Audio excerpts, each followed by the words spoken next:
petits padawans de la cuisine, on se retrouve aujourd'hui pour une nouvelle recette en vidéo et on va réaliser des muffins anglais à la farine semi-complète. Donc pour commencer notre recette, nous aurons besoin de 750 g de farine T110. À notre farine, on ajoute une cuillère à soupe et demie de sucre, une cuillère à café et demie de sel. On mélange pour éviter le contact direct de la levure. Voilà. 12 g de levure boulangère sèche. 37 g et demi d'huile. Ici c'est de l'huile d'olive. Mais utilisez l'huile que vous voulez. On termine par 52 centilitres de lait chaud quoi, chaud, tiède plutôt. Et il ne reste plus qu'à prendre le crochet de notre robot et venir pétrir. À savoir qu'une farine semi-complète ou complète, il faut la pétrir un peu plus longtemps pour qu'elle ait bien le temps de s'hydrater. Donc on est parti pour 10 bonnes minutes de pétrissage. On se retrouve une fois que notre pâte sera prête. Et voilà, 10 minutes de pétrissage, on obtient une jolie pâte. Elle est souple, mais elle ne colle pas du tout. C'est vraiment ce qu'on veut obtenir. Donc voilà, vous voyez, au bout de 10 minutes de pétrissage, on a une belle pâte, bien souple, qui ne colle pas du tout au doigt. J'y ajoute toujours un petit filet d'huile sur le dessus. Hop, que je viens pour que la pâte soit bien dans le pot. Et voilà, comme ça, on va filmer ou couvrir notre bol. Et c'est parti pour la première pousse. On va laisser pousser une bonne heure. On veut que ça double de volume, mais comme je vous dis tout le temps, en fonction de la température qu'il fait chez vous, ça peut varier d'1 heure à 2 heures en fonction des températures. Donc on se retrouve dans une bonne heure, ça devrait être parfait. On se retrouve, ma pâte a bien doublé de volume, c'est ce qu'on veut obtenir. Maintenant il ne nous reste plus qu'à récupérer la pâte, la placer sur notre plan de travail et venir la portionner. Avec cette quantité,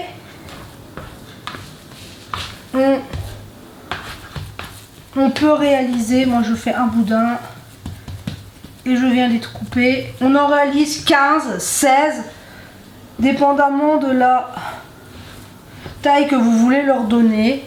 Je pense que je vais en faire 16. Moi je les congèle, vous le savez, j'en fais d'avance, donc j'en fais toujours un peu plus. On peut bien évidemment diminuer les quantités. Et vous voyez que le fait d'avoir mis un peu d'huile sur la pâte permet de la travailler très facilement. Ça ne pose aucun problème. Donc là, je portionne et on se retrouve. Voilà, j'ai portionné. Je suis venue faire déjà des petites boules.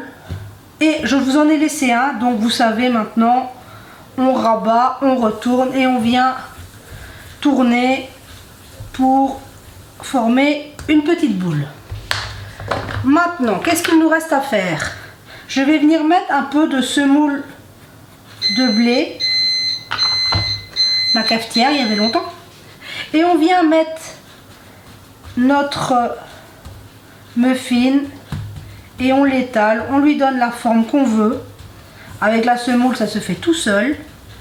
Hop, et je viens le placer. Moi, j'ai préparé un plateau pour les mettre dessus pour la deuxième pousse. Donc, on prend notre boule. On vient la placer sur la semoule, on la façonne et hop, c'est prêt. Donc là, je fais le reste et on se retrouve. Et voilà, mes muffins sont formés. Je les ai placés sur mon plateau et sur une plaque de pâtisserie parce que j'avais pas assez de place. On va les laisser pousser une deuxième fois pour 20 à 30 minutes en fonction de la température, comme toujours. Et ensuite, il ne nous suffira plus, excusez-moi, qu'à passer à la cuisson. On se retrouve à la fin de la deuxième pousse. On se retrouve, mes muffins ont bien repoussé, c'est ce qu'on voulait obtenir. Donc là, ici, je ne vais pas vous faire la cuisson en direct parce que j'ai un problème avec ma petite plaque. Mais je vais vous expliquer, c'est pas grave. Dans une poêle, on vient prendre délicatement nos muffins et on va venir les placer. En fonction de votre plaque, vous pouvez en mettre, vous voyez, je vais en mettre 4, ce sera parfait. Hop. Je vais les couvrir et c'est parti sur le gaz pour 3 à 4 minutes, dépendamment de la puissance de votre feu. 3-4 minutes. Je viendrai vous montrer au moment pour les retourner pour vous montrer à quoi ça ressemble. Je peux pas vous le faire là parce que j'ai un petit problème, mais la prochaine fois, vous inquiétez pas, ce sera réparé. Donc là, je fais ça et on se retrouve. Voilà, je vous reprends. Mes muffins ont passé 4 minutes sur mon feu. On voit qu'ils ont bien continué de gonfler et on vient simplement les retourner. On pourrait avoir un petit peu, voilà, celui-ci il est bien. Il faudra que, voilà, en fonction, vous voyez, de la puissance de votre feu, il y aura peut-être un côté plus coloré que l'autre. Et maintenant, on est parti 3 à 4 minutes sur la deuxième face. C'est vraiment hyper facile à réaliser, aucune matière grasse dans notre poêle. J'ai démarré, j'ai oublié de vous le signaler, mon gaz à fond. Et là maintenant, vu que ma poêle est bien chaude, j'ai baissé à mi-feu, donc à feu moyen. Donc je continue ma cuisson et on se retrouve. On se retrouve, les 4 autres minutes se sont écoulées et on voit, je les ai retournés pour les colorer un petit peu, mais on voit que nos muffins sont parfaitement cuits. Il ne nous reste plus qu'à venir les débarrasser sur une grille et de continuer la cuisson avec les autres muffins. Donc je continue ma cuisson et on se retrouve. On se retrouve, j'ai cuit tous mes muffins. Donc j'ai mes 16. Vous voyez, ils sont magnifiques. Splendides. Donc là, je vais vous en couper un. Les premiers sont légèrement tièdes. Et pour vous montrer à quoi ça ressemble. Et voilà, je vous en ai coupé un au couteau. Normalement, on le fait à la fourchette. Ça a un peu écrasé ma mie, mais regardez-moi cette mie. Splendide, c'est super moelleux. C'est très très facile à réaliser. Ici, à la farine complète. Et comme je vous dis, là, pour les conserver dans un sac plastique pendant 4-5 jours sans problème.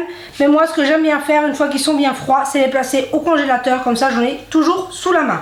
C'est vraiment hyper facile à réaliser. Donc j'espère que cette recette vous aura plu. Prenez soin de vous et de ceux que vous aimez. Et on se dit à très vite pour la prochaine vidéo.